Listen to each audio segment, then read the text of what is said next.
अस्सलाम वालेकुम once again and welcome back to जोर का जोड़ वर्ल्ड कप 2023 स्पेशल। एंड जनाब आज जो है वो 34th मैच चल रहा था वर्ल्ड कप 2023 का। अभी इनिंग ब्रेक हुई है नेदरलैंड्स वर्सेस अफगानिस्तान, जहां नेदरलैंड्स ने कुछ थोड़ा सा एक स्पार्क दिखाया, मगर उस स्पार्क के बाद Afghanistan seem to be a better bowling side than Netherlands and 179 यानी 180 का जो है वो टारगेट सेट किया है नेदरलैंड ने अफगानिस्तान के लिए। अब देखना यह है कि अफगानिस्तान इसको कैसे आगे परस्यू करती है और कैसे खेलती है। But yes, Mohammad Nabi was the most effective one, but then 4 run outs क्यों, क्या, कैसे हुआ, इस सारी चीज़ों के बारे से बात होगी। मैं हूँ सवीरा पाशा और मेरे साथ मौजूद हैं उमर बशीर और हमारे साथ मौजूद हैं स्पार्क्स। और इस मैच के हवाले से तो बात करेंगे, कल पाकिस्तान का मैच है और उस मैच के हवाले से भी बात करेंगे। उससे पहले एक सवाल सवेरा, स्टिल ऑरेंज टीम को सपोर्ट कर रही हैं? अरे आखिर तक कोई मसला ही नहीं। देखते हैं ऑरेंज टीम को पाकिस्तान के लिए फायदेमंद। आज ऑरेंज टीम को सपोर्ट करने का मकसद है ग्रीन टीम को सपोर्ट करना। तो हमारा जो पैनल है पूरा, हमारा जो कोरम है, वो सबसे मज़े की बात, खुशी की बात है कि आज वो पूरा हो चुका है। वक्त ज़ाया नहीं करूँगा, हमारे बहुत ही अपने, हमारे बहुत ही पसंदीदा बुम लाला, लीडर ऑफ द शो। लाला अस्सलाम वालेकुम, वेलकम टू द शो। वालेकुम सलाम। उसके बाद अब मैं जिसका तारुफ करवाने जा रहा हूँ वो है हस्ती, ग्रेट बल्लेबाज, बॉलर, मार्केटिंग एक्सपर्ट, पीर साहब, बाबा जी, दोस्तों के दोस्त, हमारे बहुत ही अपने, हर दिल अजीज शख्सियत, इस शो की आन बान शान, आपकी भरपूर तालियों में मुश्ताक अहमद। क्या एक्स्ट्रा पैसे दिए आपने। मेरे मुरीद आप छागे हो, वेरी गुड, बहुत शुक्रिया, मेरी कामयाबी है ये। अच्छा जी, ये कोई मजाक तो नहीं करते? मैं दिल से भाई मैं बता रहा हूँ यार, चीजें ले रहे होते हैं। ऐसी हरकत ना करना, बज़म हो जाओगे। नहीं, वो शायद ही छोड़ेगा आपको, शायद अल्लाह के फजल करम से। अगर आपने कोई हल्की सी भी गेम चलाने की कोशिश की ना, आपको लगा कि इसमें मुझे कभी कभी शक होता है कि ये सारा कुछ मजाक है। आपको लगा मेरे नहीं मुशी भाई, आपको अपने ऊपर कॉन्फिडेंस नहीं है।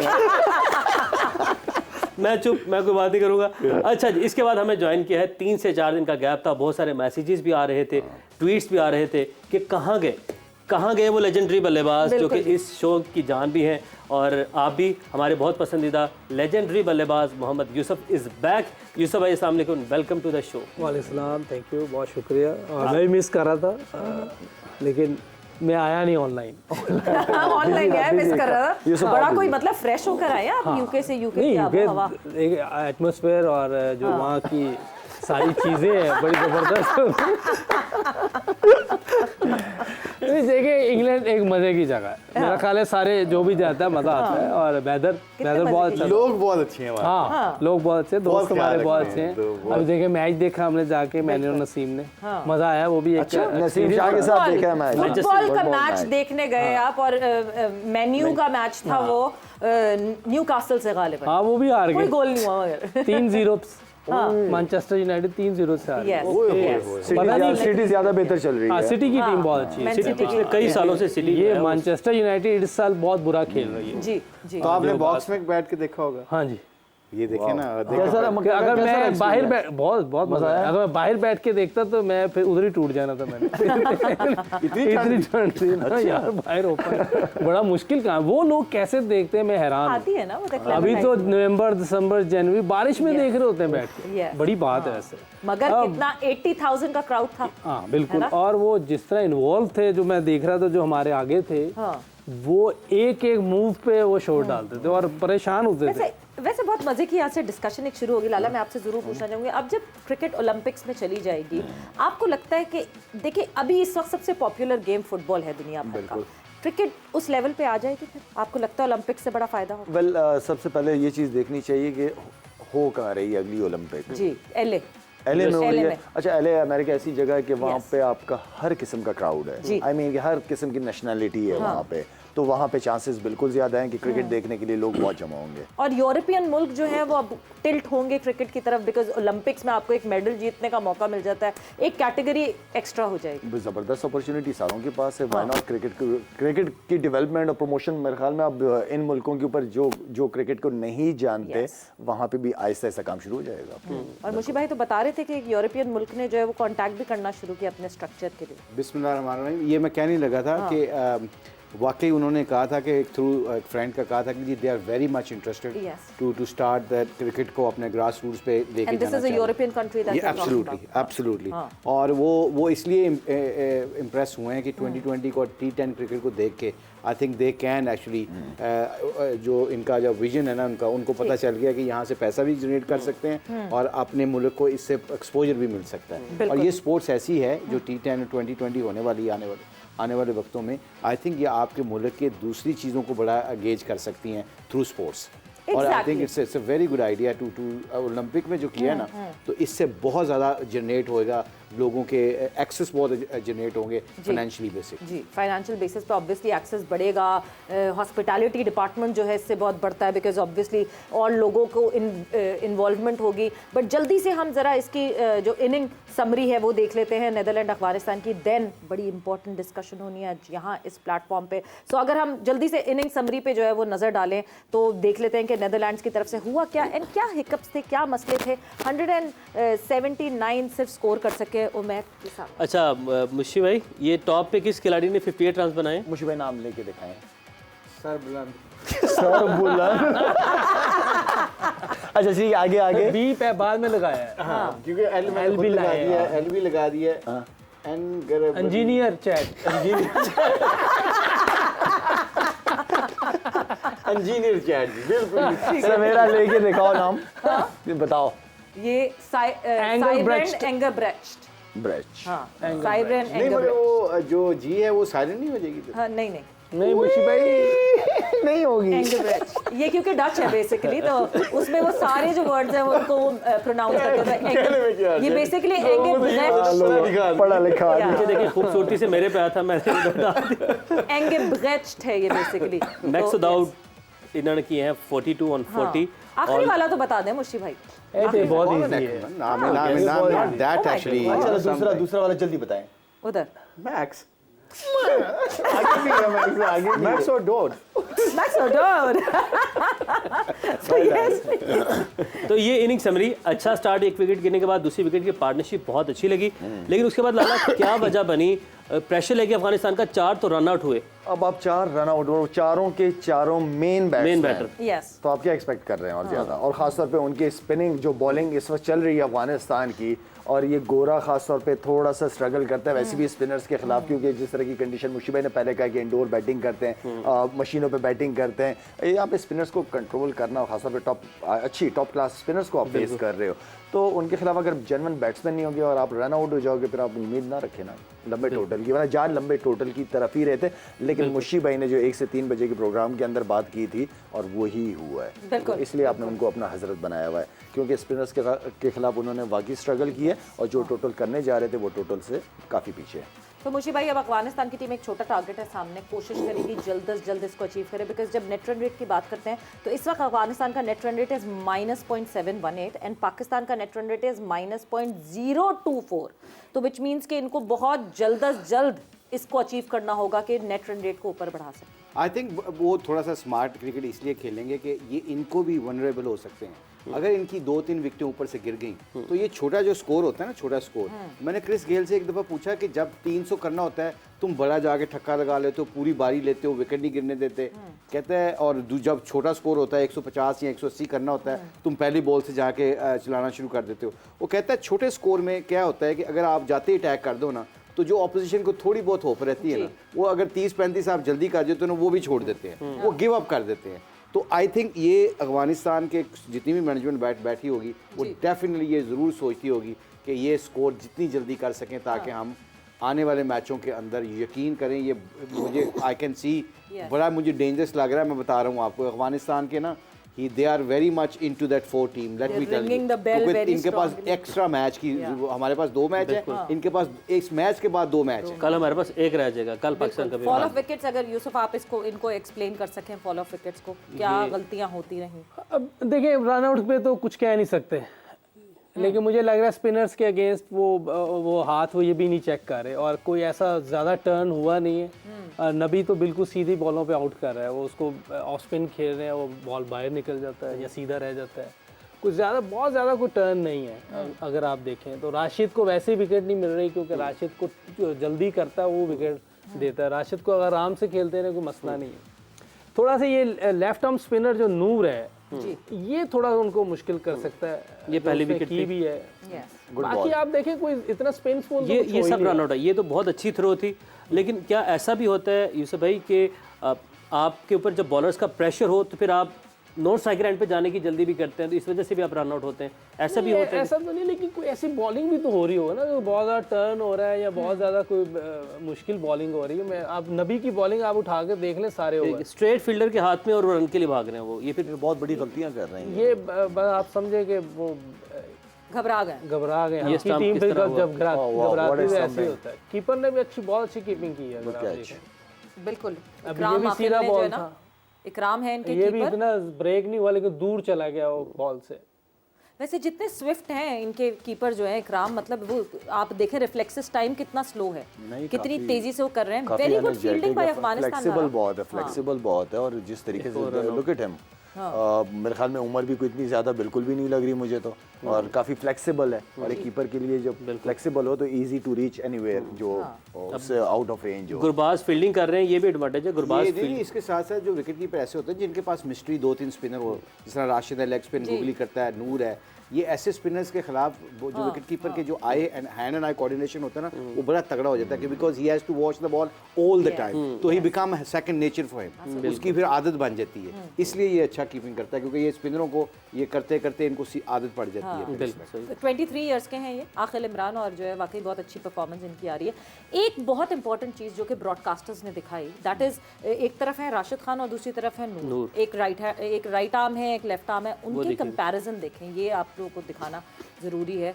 Look at their action, it is such a mirror image. आप मुशी भाई अगर एक्सप्लेन करना चाहें प्लीज इसको तो। बिल्कुल, हमने क्योंकि ये एक्शन, क्योंकि दोनों के हाई एम एक्शन है, जी। ये सर के ऊपर से ये बॉल करते हैं, इसलिए दोनों का गुगली ज्यादा तगड़ा होता है। उसका भी ये देखें, ये दोनों का हाथ देखें सर के ऊपर से कितना है, दोनों का हाथ भी लो। और दोनों की सबसे जो हमारे उसामा की और शदाब थोड़ा सा मिस कर रहे हैं ना ट्रिक, वो क्रीज के ऊपर टाइम भी नहीं गुजारते ज्यादा। ये दोनों देखें, जंप करते हैं, क्रीज के ऊपर टाइम गुजारते हैं, ये टाइम लेते हैं और फिर पीछे से अप एंड ओवर करते हैं। टांगे देखें, मतलब it is like total mirror image. आप ये लेफ्ट एंड राइट का फर्क लग रहा है, मतलब शायद मुझे ऐसा लग रहा है, आपको शायद कुछ और डिफरेंस लग रहा है। राशिद का दूसरा हैंड एक नीचे जा रहा है और नूर का हाथ ऊपर है, इससे भी कोई फर्क पड़ता है? ये फ्रंट आर्म को जो ना लॉक करना बहुत जरूरी होता है। ये फ्रंट आर्म लॉक करने से पता है क्या होता है, you spend more time on a crease और आपकी अलाइनमेंट टूटती नहीं है। ये हमें कई दफा नहीं पता चलता। ये जो ये देखें, ये दोनों के हाथ लॉक हुए हैं। ये लॉक होने से पता है क्या होता है कि आप अपने आप को रोक लेते हैं। अगर रोकने से क्या होता है, आप टीम क्रीज के ऊपर टाइम ज्यादा गुजारते हैं और फिर आपका जो गेंद के अंदर रिव्स और पेस है ना,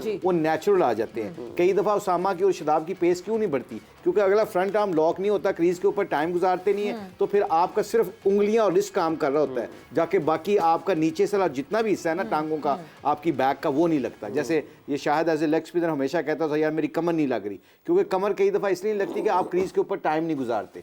जब आप टीम के क्रीज के ऊपर टाइम गुजारते हैं ना, तो पिछली टांग आपकी अप एंड ओवर बहुत अच्छी जाती है। और साथ में ये कि क्रीज पे रुकने के से ये होता है कि आपको वो एरिया नजर आ रहा होता है, अच्छा नजर आता है जहाँ पे आपने बॉल करना है। और ये तो इसकी थोड़ी सी रीजन बता दें। ये राशिद को जो नूर को देखा है ना, आप अफगानिस्तान के 3-4, अभी मुल्तान सुल्तान में एक लेग स्पिनर था, उसका नाम जाहिर खान था, ठीक है। ये 2-3 लड़के ऐसे हैं, 4-5 ऐसे लेग स्पिनर आए हैं जिसमें चैनामैन भी हैं और जिसमें लेग स्पिनर भी हैं। बिकॉज जिस तरह शाहिद खेला था या हफीज खेले, जो उस वक्त के मुल्क के हीरो होते हैं ना, आप देखिएगा कि नीचे से ग्रास रूट से कितने लोग ऐसे होते हैं जो उनकी तरह कॉपी करके आते हैं। और ये नूर ने इसकी कॉपी की है, although he is a left arm spinner, but obviously he is trying to act like Rashid and that's why he is become successful. बिल्कुल, मतलब मैं बार बार ये सोचती हूँ लाला, मैं राशिद खान का एक इंटरव्यू देख रही थी, तो राशिद ने उसमें कहा कि मैं 1 डाउन खेलता था, जो अपना डोमेस्टिक में खेलता था वो 1 डाउन खेलता था, मगर क्योंकि जगह नहीं थी टीम में, उन्होंने कहा या तो बॉलर का बन जाओ या फिर बॉलिंग छोड़ दो और फिर तुम ओपन कर लो हमारी तरफ से। सो देन ही सेड कि अच्छा मैं चले बॉलिंग करके देखता हूँ, और तब जाके यहाँ से बॉलिंग। अच्छा, वैसे सॉरी शायद से पहले ये मैंने इसे सुना है, आई डोंट नो कितनी रियलिटी है, पता नहीं। आई होप उसने कहा कि जी जब मैं पाकिस्तान खेला करता तो मैं शाहिद खान अफरीदी को देख के मैंने लेग स्पिन बॉलिंग की। हमारे शो पे राशिद खान आए थे, अच्छा। पहली दफ़ा शाहिद खान आफरीदी एंड राशिद खान का एक साथ हुआ था शो, जिसमें वो पहली दफ़ा अपने आइडल के साथ उस शो का अच्छा, हिस्सा बने nice, थे। और उस पर उन्होंने ये बिल्कुल बताया था कि that he used to follow Shahid Afridi, and वो बैटर इसीलिए नहीं बन पाए क्योंकि वो भाइयों में सबसे छोटे थे, तो उनको बॉलिंग ही करने को मिलती थी वो भाई। और ये हमारे बैटिंग करने पाकिस्तान नहीं की देते। बड़ी ऑनर है। हुसैन बोल्ट ने कहा था Yes. कि मैंने अपनी स्प्रिंट मारना वकार यूनुस को देख के शुरू की थी, बिल्कुल, फास्टेस्ट मैन। बिल्कुल। इंजमामुल हक जब इनके कोच बने, हेड कोच बने हैं, उन्होंने राशिद खान को एक्सेस दिया, उस वक्त टीम में नहीं थे। Yes. वो हमारे लड़कों को देख के अगर जो हीरो बनते हैं तो we should be proud of our heroes, जो हमारे लड़कों को जो, क्योंकि वेस्ट इंडीज में कितने लड़के हैं, कितने लोग हैं जिनके नामों के ऊपर, हमारे प्लेयरों के ऊपर लोग नाम रखते हैं। So we at some time we have to praise our heroes. We definitely should praise our heroes. वो कहते हैं ना कि हीरोज हमें बनाना सही से नहीं आते, वरना तो हमारे पास इतने सारे हीरोज हैं, हम शायद उनको उस तरह की हाइप नहीं देते जिस तरह की हाइप हमें देनी चाहिए। बट वक्त एक ब्रेक का हुआ, ब्रेक पर जा रहे हैं, मगर जब ब्रेक से वापस आएंगे ये ना समझिएगा कि मैं भूल गई, बहुत इंपॉर्टेंट एक हमने डिस्कशन करनी है। कल निगरां वजीर आजम से शाहिद खान आफरीदी की मुलाकात हुई, आज chairman management committee Pakistan cricket board Zaka Ashraf से शाहिद खान आफरीदी की मुलाकात हुई। क्या खबरें हैं, क्या होना है आगे, क्या रद्द अमल होगा, बात करेंगे इस ब्रेक के बाद।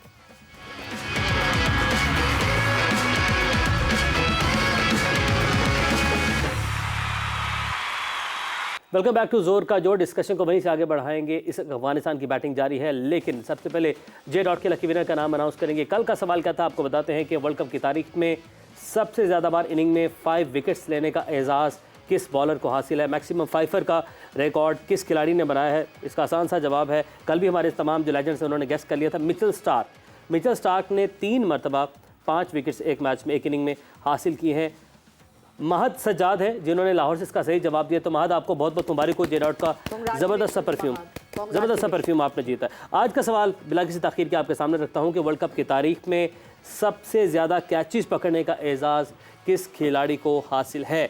मैक्सिमम कैचेस, विकेट कीपर नहीं, as a fielder maximum catches का रिकॉर्ड किस खिलाड़ी के पास है। इसका जवाब आप लोगों ने देना है। नंबर अब आपकी स्क्रीन पर आ रहा है 0317 77 07 174।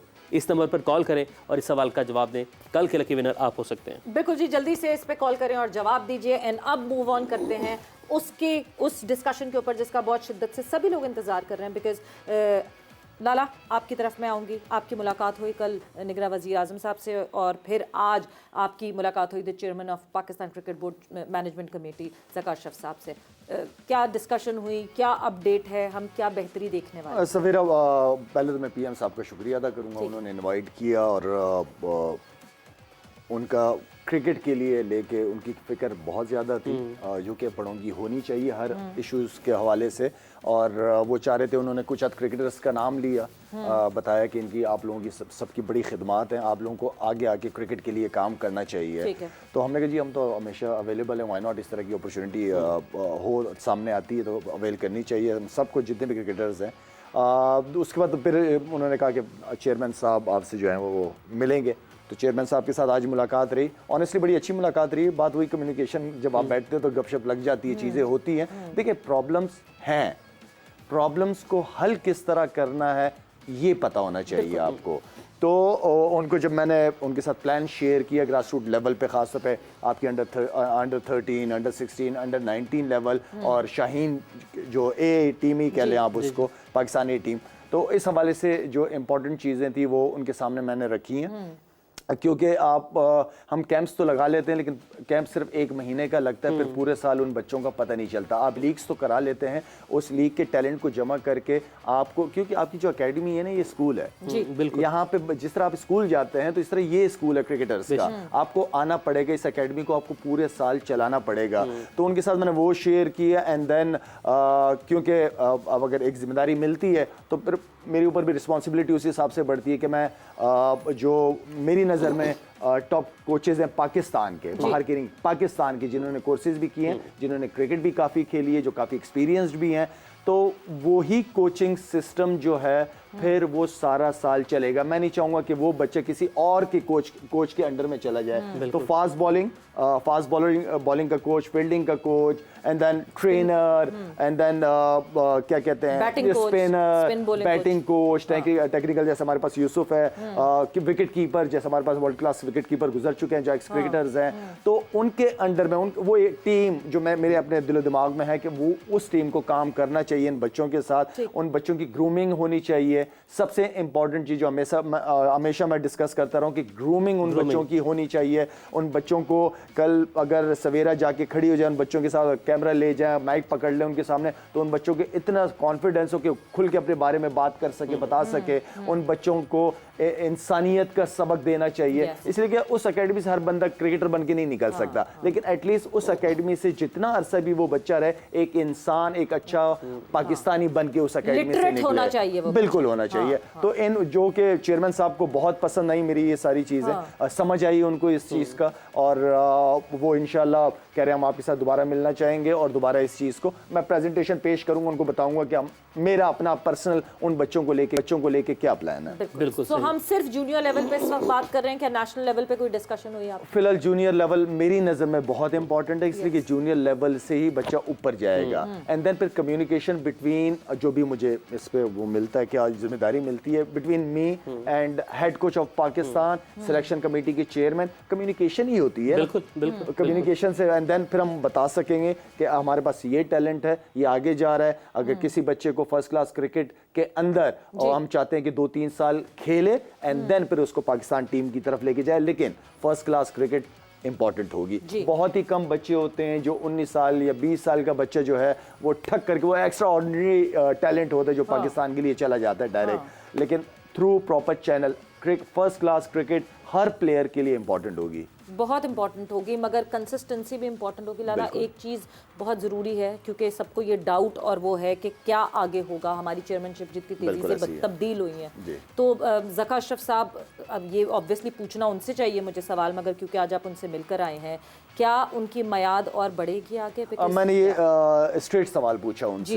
मैंने कहा सर मुझे तो आपका नहीं पता कि मैं प्लान के साथ आ जाऊँ, मेरा और आपका कोई प्लान बन जाए, और उस प्लान को ज़ाहिर बात प्लान तो नहीं बनाना, उसको एग्जीक्यूट भी करना है, तो उसके लिए मुझे आपका नहीं पता कि आगे नेक्स्ट आप कब तक, आप कब तक हैं। एंड देन फिर जो सबसे बड़ी प्रॉब्लम हमारे पाकिस्तान के अंदर है कि सिस्टम के चेहरों के साथ सिस्टम भी बदल जाते हैं। सबसे बड़ी प्रॉब्लम ये है हमारी। मैंने कहा सर मैं और आप ना रहें, लेकिन वो सिस्टम लाजमी फॉलो होना चाहिए। तो वो सिस्टम को टाइम भी देना चाहिए जब आप किसी नए सिस्टम को बनाते हैं। तो आई मीन के लेट्स सी, 5 तारीख उनका डिसीजन आना था, फिर मैं और आप जो सुन रहे हैं एक्सटेंशन 4 महीने की और ज़्यादा, तो हम अपनी कोशिश करेंगे, आगे क्या होगा ये ऊपर वाला जानता है बेहतर। लेकिन बिल्कुल मुझे भाई, हम वही इस कंसिस्टेंसी की बात बार बार करते हैं कि ऑब्वियसली अगर एक प्लान तो एहसान मानी और वसीम खान ने भी बनाया था, 5 साल का वो प्लान था, वो कहाँ चैप हो गया। सो प्लान्स तो बनाए जाते हैं, उनको एक तो एग्जीक्यूट करना एंड देन उन पे रहना कायम, कि यहाँ हम कह दें कि जी इस तरह का एक सेटअप बनेगा, एक ऐसी एकेडमी बनेगी जिसमें बच्चा ग्रूम होगा, और अगले 3 महीने बाद वो प्लान स्क्रैप हो जाए। वही शायद वाली बात ये कि आप कंसिस्टेंसी जो आप होती है, वो जो चेयरों के साथ प्लान बदलते नहीं है। शाहिद भी चले जाएगा, चेयरमैन भी चले जाएगा, इट्स ओके, इन्हें सब ने मूव ऑन करना होता है ज़िंदगी में, मगर वो जो प्लान्स अगर अच्छे हैं और पाकिस्तान क्रिकेट को फ़ायदा देंगे तो उसको फॉलो करें, बस सिंपल सी बात है, इसमें कोई 2 रॉकेट साइंस तो है नहीं। और जो शाहिद के प्लान है वो फर्स्ट क्लास क्रिकेट तगड़ी करने के प्लान है, लेट मी टेल यू, क्योंकि आपको अंडर 13 से अंडर 16 को ग्रुप निकला गया लड़का, वहाँ से उसको वो ग्रुप जाएगा अंडर 19 में जाएगा, वो अंडर 19 का ग्रुप वाला लड़का शाहीन में जाएगा, शाहीन से वो सीधा फर्स्ट क्लास में आ जाएगा। आपका ये प्रोसेस इतना अच्छा है, ये लॉन्ग टर्म्स हैं। जो आपने क्वेश्चन किया था शायद से इंटरनेशनली, वो है शॉर्ट टर्म, फॉरन क्विक फैसले करने हैं, क्योंकि इंटरनेशनल जाके आपने लड़कों को टेक्निक नहीं ठीक करनी होती, वहाँ पे परफॉर्मेंस लेनी है। यहाँ पे टेक्निक के साथ साथ जैसे शायद ने कहा ग्रो करना है उनको, एज ए मेंटोर तैयार करना है। ऐसे कैसा मेंटोर, ऐसे लीडरशिप हो जिसके अंदर वो चाहे परफॉर्मेंस करे या ना करे, अगर वो क्रिकेट में एक्सेल नहीं भी करता, क्रिकेट में नहीं भी खेलता, तो एक ऐसा पाकिस्तानी बन के गुजरे जिसको अपने वैल्यूज को, मॉरल्स का पता हो। और ये बहुत अच्छा आइडिया शाहिद का, आई होप जितना इसने जाके बात की है, और आई एम श्योर किसी को भी ये आइडिया पसंद आएगा, और अल्लाह करे ये जो पाकिस्तान को सर्व करने लगे यही लड़के हैं ना, शाहिद हो गया, यूसुफ हो गया, ये जितने भी लड़के, अल्लाह करे इनके अंदर जान है, अभी एनर्जी है, और इनकी एनर्जी पाकिस्तान क्रिकेट के ऊपर लगे। लाला, आपने जो ये जो प्लान है आपका, एक तो आपने हमारे साथ भी, हम ब्रेक में ऑब्जर्व होती है, आप हमेशा एक ही बात करते हैं, अगर कभी मैं काम करूँ तो मैं जूनियर लेवल पर काम करूँगा, और ऑनर भी आपने हमेशा, आज भी ये बात हुई, डिटेल में बता दिया, लेकिन हमारे जो नाजरीन हैं उनके लिए बताइएगा वाई जूनियर लेवल, आपका इतना फोकस जूनियर लेवल पर क्यों है? इससे हमारी क्रिकेट जो फ्यूचर है वो किस हद तक ऊपर जाएगी और इसमें हमारे जो कौमी स्टार्स हैं, सारे एक्स क्रिकेटर्स हैं, वो किस हद तक इन्वॉल्व होंगे इसमें? आप वो क्या प्लान है उनके लिए आपके पास? देखिए, आप उन एक्स क्रिकेटर्स को तो मैंने लेके आना है जिनकी खिदमत बहुत ज़्यादा है, ठीक है ना। वो आपके पास कॉलेज और यूनिवर्सिटी है, बेशक हमने यूज़ करना है उन लोगों को ना। तो अगर मैं ये समझूं कि मैं अकेले ये सारा काम करूंगा तो ये पॉसिबल नहीं है। मुझे टीम चाहिए जो मेरे साथ शो को रन करे। देखिए, आपका प्रोडक्ट यूथ, आपके बच्चे हैं, ठीक है ना, इनको इस तरफ लेके आना ही आना है हमने। इसके प्रोफेशनल क्रिकेट की तरफ लेके आना ही आना है। और अगर हम अपने इन बच्चों को जो 13, 16, 19 साल के हैं, अगर हम इन बच्चों को इसी स्टेज पे मेंटली और फिजिकली स्ट्रॉन्ग कर दें, जो कि सबसे इम्पॉर्टेंट चीज़ है, हम उन बच्चों को यहीं पे बता दें कि अगर आपने नेशनल टीम से खेलना है, इंटरनेशनल क्रिकेट खेलनी है, तो उसकी डिमांड ये है, अभी से फीड करना शुरू कर दें उन बच्चों को कि आगे जाके, हमारी तो ज़्यादातर यही होता है ना कि नेशनल टीम में आने के बाद बहुत सारी चीज़ें सीख रहे होते हैं प्लेयर। तो उन बच्चों को 16-19 साल तक हम बिल्कुल तैयार पाकिस्तान टीम के लिए या फर्स्ट क्लास क्रिकेट के लिए हमें रेडी करना पड़ेगा। उसके लिए डेफिनेटली मेरे ऊपर जिम्मेदारी बहुत ज़्यादा होगी कि मुझे किस टीम के साथ जाना है जो उनकी रहनुमाई कर सके। बिल्कुल, और पूरी एक टीम क्रिएट करके बना के डिप्लॉय करनी पड़ेगी। यूसुफ, मैं आपकी तरफ आऊँगी बिकॉज आप अभी currently national high performance centre का हिस्सा हैं।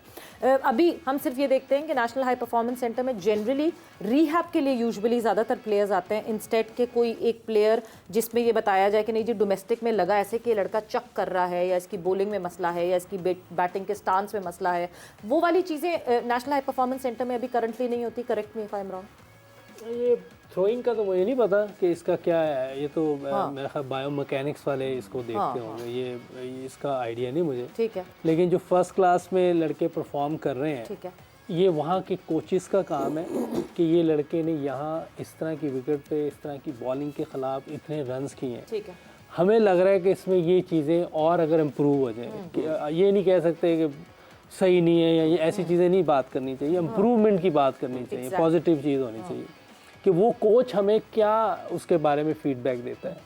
फिर मैंने अभी जैसे बात हो रही थी कि 4 तारीख को शायद कैंप लगना था ऑस्ट्रेलिया के जो लड़के फर्स्ट क्लास खेले हैं, जिन्होंने परफॉर्म किया है, जिनके चांसेस हैं टीम में जाने के, तो वो कैंप लगने का कोई चांस था।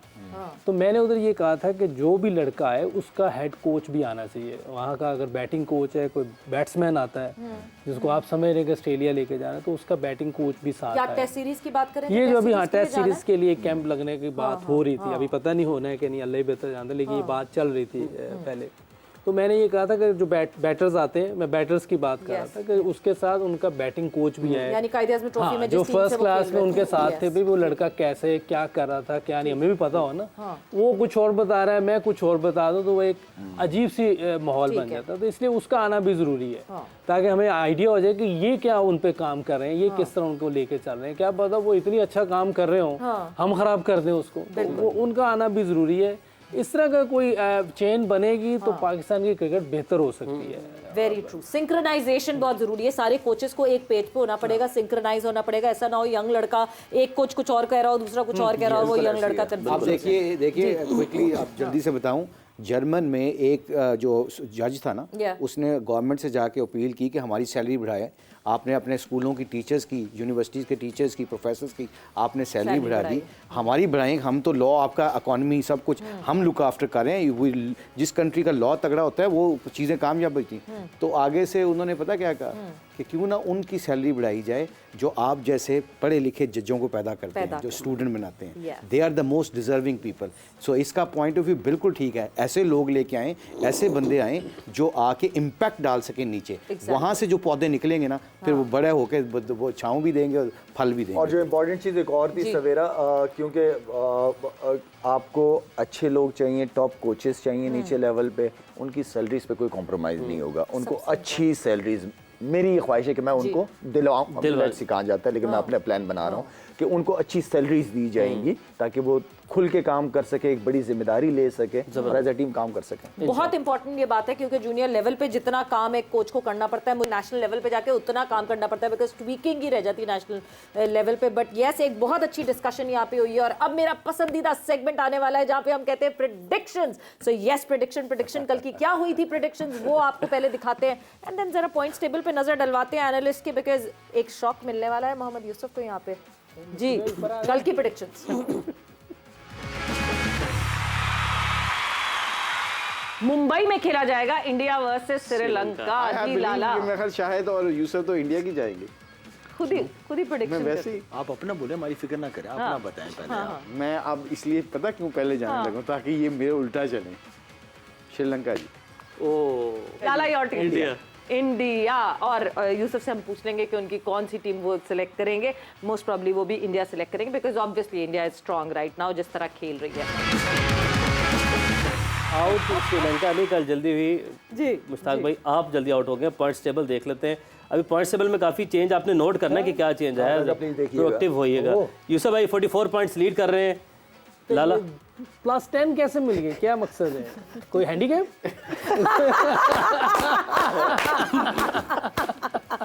नहीं बहरहाल ये जो कोई तो ठीक प्लस दे देंगे आपको 10। अगर ये +10 होने के बावजूद भी आप ऊपर क्यों नहीं आ रहे हैं? नहीं श्रीलंका पे नहीं, ये पहले ठीक हुई थी, उस पर 10 नंबर मिले। श्रीलंका पे 42 पे पहुंच गए। जी जी लाला 42 जल्दी पॉइंट्स से। और हाँ। +10 करके भी मुशी भाई हैं 32 पॉइंट्स के ऊपर। और आज उन्होंने नेदरलैंड +10 चूज की के हुई बाद भी जो लाला है की वो कौन सी गलत हुई है? लास्ट में गलत हुई, कोई कौन सी बात है? एक गलत हुई थी साउथ अफ्रीका वाली था। चले जी कल है जी डबल हेडर डे है यानी कल है सुपर सैटरडे और जहां पे मुकाबला होगा न्यूजीलैंड वर्सेस पाकिस्तान। सबसे पहले इसकी प्रेडिक्शन आप लोग देंगे जो बेंगलुरु में मुकाबला होगा एंड देन दूसरा जो मुकाबला होना है that is Australia versus England Ahmedabad में। So starting off with you Lala. New Zealand ji. Okay Yusuf भाई किसी वजह मैं नहीं बताऊंगा, वजह बाद में। दोनों टीम्स का बता दें एक साथ। पाकिस्तान न्यूजीलैंड में न्यूजीलैंड जी। एंड ऑस्ट्रेलिया इंग्लैंड में ऑस्ट्रेलिया। ऑस्ट्रेलिया। ठीक है यूसुफ भाई यूसुफ। आपसे आंसर पूछेंगे। मैं नहीं पाकिस्तान वर्सेस न्यूजीलैंड। यूसुफ भाई यूसुफ भाई आप बताएंगे पहले। पाकिस्तान वो versus तो आउट ऑफ द आया, बॉक्स। पाकिस्तान ओके और उधर ऑस्ट्रेलिया। ऑस्ट्रेलिया। पाकिस्तान और ऑस्ट्रेलिया। जी, मुझे ठीक है। Pakistan and England. Okay Pakistan and coaching की हुई है ना आपने, कोचिंग की हुई है। वो सुन ना लैंड मैं इसलिए आपने कोचिंग की थी तो जीत ही नहीं रही। यही कोचिंग की थी ना। वो छोड़ दिया ना। अगर ये अभी भी कोचिंग कर रहे थे तो 2019 में आप कोचिंग कर रहे थे उस ये टीम की। नंबर 1 टीम है इसकी 3 was एशेज ऑन champion। रोज जीते हैं, वर्ल्ड कप जीते हैं, अल्लाह का शुक्र है। उसमें तीनों फॉर्मेट में नंबर 1 रहे हैं। जब छोड़ेंगे तो फिर ऐसा ही होगा। हाँ बिल्कुल ऐसे ही होगा। बट यस यहाँ पे हमारे पास जो है वो प्रेडिक्शंस पूरी हो गई हैं एंड आप लोग का बहुत बहुत थैंक यू एंड आपका बहुत बहुत शुक्रिया फॉर ज्वाइनिंग इन। वक्त यहाँ पे खत्म हो गया और जाते जाते मैं Sparks.p के विजिट करें, वेबसाइट के जरिए कोई भी खरीदारी करें और फाइनल के मौके पर ग्रैंड प्राइज हासिल करें। आप सबकी कल मुलाकात, कल पाकिस्तान का मैच है। अपना बहुत सारा ख्याल रखें। अल्लाह हाफिज़।